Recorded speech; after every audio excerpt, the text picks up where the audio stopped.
Perkenalkan, nama saya Hendra Ezekiel, NPMG 1A019072. Di sini saya akan menjelaskan perbedaan fungsional programming dan OP. Apa itu OP? OP adalah Object Oriented Programming atau dalam bahasa Indonesia dikenal dengan programan berorientasikan objek (PBO). Merupakan sebuah paradigma atau teknik pemrograman yang berorientasikan objek. Sedangkan pemrograman terstruktur itu adalah merupakan suatu tindakan untuk membuat program yang berisi instruksi-instruksi dalam bahasa komputer yang disusun secara logis dan sistematis supaya mudah dimengerti, mudah dites, dan mudah dimodifikasi. Pemrograman terstruktur adalah bahasa pemrograman yang mendukung pembuatan program sebagai kumpulan prosedur. Sedangkan prosedur adalah bagian dari program untuk melakukan operasi-operasi yang sudah ditentukan dengan menggunakan parameter tertentu. Perbedaan pemrograman OP dan struktural. Pemrograman terstruktur memecah program dalam fungsi dan data. Memiliki ciri sequence berurutan, selection pemilihan, dan repetition perulangan. Struktur program rumit karena berupa urutan proses dan fungsi-fungsi. Reuse kode program kurang. Mudah di awal namun kompleks di proses selanjutnya. Sedangkan OP menggabungkan fungsi-fungsi dan data dalam kelas-kelas atau objek-objek.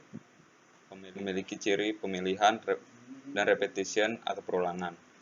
Memiliki ciri encapsulation atau pengemasan, inheritance penurunan sifat, dan polymorphism perbedaan bentuk dan perilaku. Struktur program ringkas cukup dengan membuat objek dan kelas selalu bekerja berdasarkan objek dan kelas tersebut. Kode program sangat reusable. Objek dan kelas dapat digunakan berkali-kali, sehingga dapat menghemat space memori. Sulit di awal, karena harus membuat kelas, namun selanjutnya akan terasa mudah dan cepat. Kelebihan dan kekurangan pemrograman OP. Kelebihannya, representasi dunia nyata, reusability penggunaan program yang sudah dibuat, kemudahan pengolahan, kolaborasi, dan aman. Sedangkan untuk kekurangan, yaitu penggunaan memori yang lebih besar. Sedangkan kelebihan dan kekurangan pemrograman struktural, yaitu kelebihannya penulisan program yang sederhana dan terstruktur, penggunaan memori yang lebih sedikit dibanding OOP, kemudahan implementasi untuk compiler dan interpreter, dan mudah ditelusuri.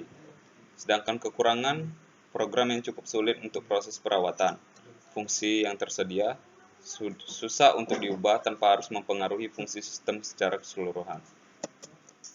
Itu saja yang dapat saya jelaskan tentang perbedaan Functional Programming dan OOP.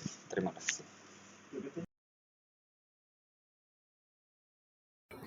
Assalamualaikum warahmatullahi wabarakatuh. Perkenalkan, nama saya Rasya Tumelani, NPMG 1A09078. Di sini saya akan menjelaskan tentang functional program yang dibuat dari GitHub. Bisa kita lihat sendiri di sini ada program. Nah, di sini ada def.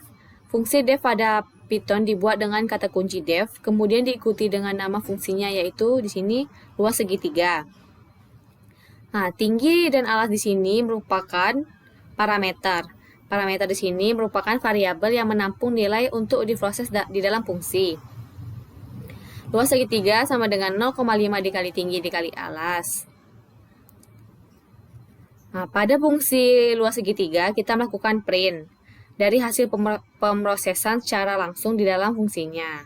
Nah, di sini kita lihat hasilnya, yaitu luas segitiga, tingginya 5 dan alasnya 4. Sekian dari saya, terima kasih. Assalamualaikum warahmatullahi wabarakatuh. Saya Hanun Rehana, NPMG 1A019054.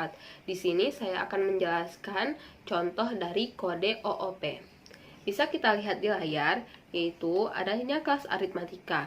Dan kode ini merupakan fungsi yang mengembalikan nilai. Def jumlahkan self, x, y, return x tambah y. Def ini merupakan keyword yang digunakan untuk menyatakan suatu fungsi pada program Python. Terus, jumlahkan self, x, y ini merupakan sebuah parameter. Terus return. Return itu, cara mengembalikan nilai adalah menggunakan kata kunci return, lalu diikuti dengan nilai atau variabel yang akan dikembalikan. Nah, bisa kita lihat setelah return itu ada x tambah y. Ini merupakan variabel nilai yang fungsinya ingin dikembalikan. Terus selanjutnya def kurangi self, x, y, return x kurang y. Def kali self x, y, return x kali y. Def bagi self x, y, return x bagi y. Aritmatika sama dengan aritmatika buka tutup kurung. Print buka kurung, tanda petik penjumlahan 5 dan 3 adalah tanda titik 2, tanda petik tambah string aritmatika dikali 5,3. Sekian penjelasan dari saya.